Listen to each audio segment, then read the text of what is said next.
Hello, hello, hello. So, unbox tayo. Order ako na coffee. So, ayan. Ito yung coffee na Arabica. So, around 50 sticks siya. So, ayan.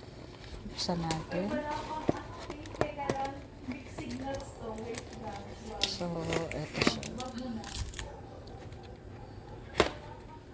So, ito siya. Ayan. Maganda tong gamitin. Itong coffee Arabica na to. Gusto ko siya. So, ano ba ang benefits ng Arabica? So, pwede niyo siyang i-google. So, dalawa ang yung coffee na binebenta na nasa Atomy. Isang parang black coffee siya, tapos tsaka ito coffee Arabica. So ang pagkakaiba lang nito, actually matagal na akong user ng coffee Arabica cafe Arabica, kasi ang nagustuhan ko dito, hindi siya masyadong matamis. So sakto lang siya, around 50 sachet siya. Hindi katulad kasi sa supermarket, sobrang tamis. Ito, matagal na akong user nito. So, napakaganda ng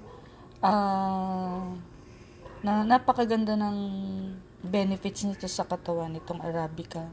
At saka masarap. Hindi siya masyadong matamis, tama lang ang niya. Tama lang yung tamis niya eh. Sa lahat yata ng coffee, parang ito minsan pag nag-Starbucks ako, may baon ako na ito eh. Ngilang ako ng hot water, tas ito nilalagay ko. Minsan pagka